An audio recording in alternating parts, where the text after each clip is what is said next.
GMA has become the trusted global leader in industrial garnet, with a 35-year track record of supplying high-performing garnet abrasives.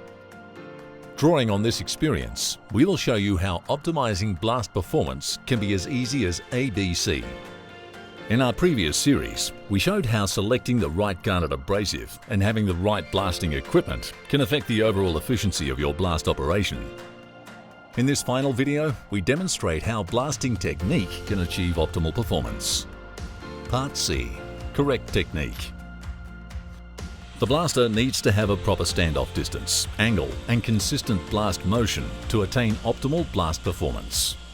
A standoff distance of approximately 18 inches, depending on the nozzle type and application, is appropriate.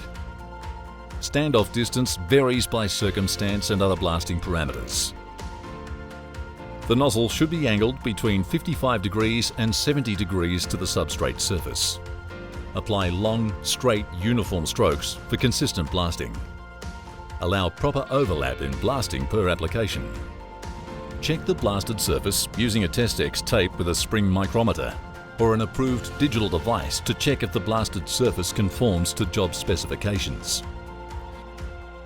In this final video of our three-part series, we demonstrated how having the correct technique can achieve optimal blast performance. Ensure proper standoff distance, optimize nozzle angle, and have a consistent blast motion. Optimizing blast performance can be as easy as ABC. Selecting the right garnet abrasive, blast equipment, and ensuring the correct blast technique will help you perform an efficient and effective blast operation.